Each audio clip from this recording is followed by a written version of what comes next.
our last prediction, and we've got a bonus set of thoughts there too, but our fifth prediction is one of somewhere around mid-decade, we think, is going to be a significant awakening.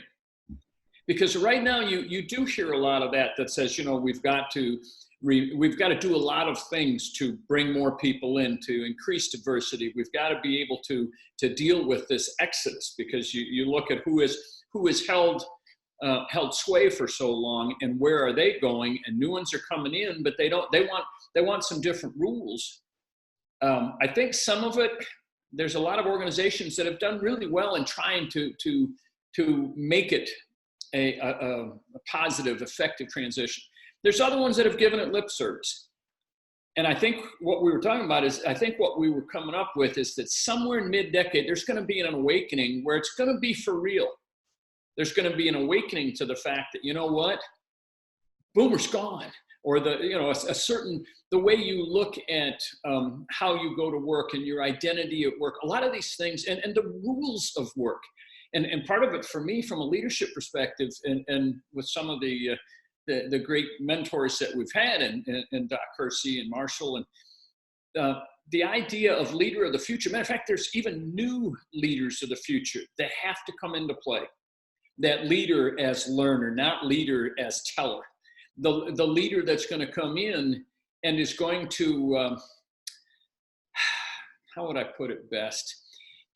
Not only move from there, but to accept those things. And matter of fact, to a leader as that pioneer that does go first, I think that's part of the awakening that's going to come into play. And if it doesn't, we may be in a lot of trouble, given that exodus that's going to happen. So, yeah, what do you think, Natalie? Your biggest thoughts around that mid-decade awakening? Is it going to come? I think so. Yeah, I absolutely do. I think that as the awakening, as the shift happens, it's both personal ego and the ego of the company is going to take a hit. I think that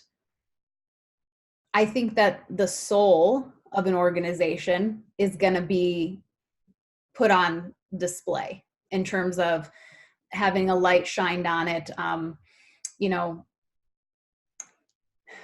That people are going to recognize more than ever that there are choices in where they work and where they go. Yeah. And I think that that things are going to continue as we've talked about, business as usual for maybe the next 5 years, or I think you said the other day when we were talking, busy as usual. Right. But I think that wake-up call is going to happen where we really need to set our ego aside and understand and evaluate that we don't know what we don't know.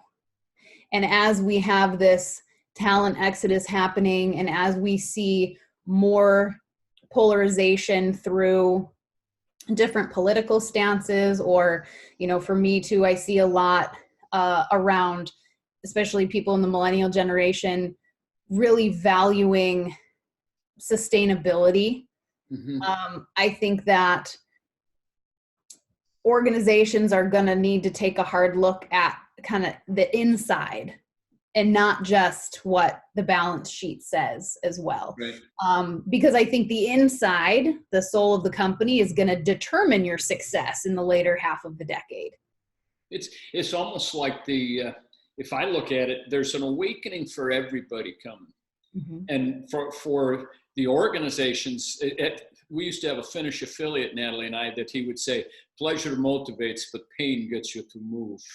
And I think as organizations, on both sides, organizations are going to have an awakening as they see this exodus, and they don't have people in the pipeline to fill it adequately. And they've got to start looking outside in a seller's market, in an employee market. They're going to have to start looking outside to fill those. So there's going to be pain there that's going to create it. I think from the younger generations or people coming into power, there's responsibilities that, like you said, they don't know what they don't know. There's responsibilities involved that's going to be an awakening for them that says, if I want to be at that senior level, there's certain things that I'm going to have to change in my value book. And I think it comes down to that was our kind of our extra, was, to me, social sustainability as strategy, not just a necessary evil. Social sustainability, and for us, I mean, social sustainability is for us, it's about the individual experience in collective, the aggregate individual experience. And when we start looking at social sustainability inside and outside, then that's it. You know, it isn't just something of what we have to do. I think what the awakening will be from the organizational standpoint will be this is strategy. Social sustainability is strategy for us, and a way to carry us through that awakening, or respond to that awakening. Yeah. Absolutely, absolutely. Because you know what, I know you believe this, and I certainly do as well. And we see it all the time, that it takes energy to lead. And if you don't invest in it, if you don't guard it, you're going to lose it. That doesn't just appear out of nowhere. And I bring that up now because some of that is important to discuss for organizations as far as social sustainability. You know, right now, the emphasis has been on economic and environmental sustainability first. And we're starting to understand a little bit more, you know, what does social sustainability really even mean? And as you said, the sustainability as a strategy, both internally to make sure that the well-being of your workforce is taken care of, that you have healthy and safe and cared for employees working for you, because I think people want to work for an organization that makes them feel valued, especially where I live and where I've been working. A lot of the organizations are dealing with a lot of retention and turnover issues. And the thing I see most glaringly obvious is that, you know, if you create an environment people want to be a part of, and an environment where they feel cared for and safe and everything else, they're going to want to stay, and they're going to suggest other people come work for you too, as you look at needing to draw different talent into the workforce. Right. And then also, you know, we've seen it with the companies, and there aren't a ton of them, but with the companies that do put social sustainability first, they continue to be leaders in their market. You know, especially, you know, Patagonia, REI, those are just a couple that come to mind as far as putting social and economic and environmental sustainability first. They value relationships, they value their social impact, and they continue to see that their results grow as a result. And it's really hard to measure, so we get a little bit scared of that. Again, with the ego, we get a little uncomfortable with the unknown and the ambiguity of how this is really going to impact things. And for companies trying it for the first time, you know, being willing to fail a little bit. Nobody gets it perfect or right the first time. But when you are putting yourself out there, when you are truly investing in that social sustainability, you will see change. You will see the organization gaining ground. And I think over time, and what we've talked about is that your brand reputation, both from a social impact standpoint as well as an employee impact standpoint, it's going to start affecting your reputation as an organization. And ultimately, I believe toward the end of the decade, your success as an organization as well. Numbers. Yeah. I think too, what has happened is so many of us have gotten accustomed to, in different times. Say we have the back, 11 years ago, 12 years ago, with 2008 and 2009, where you had an economic drop.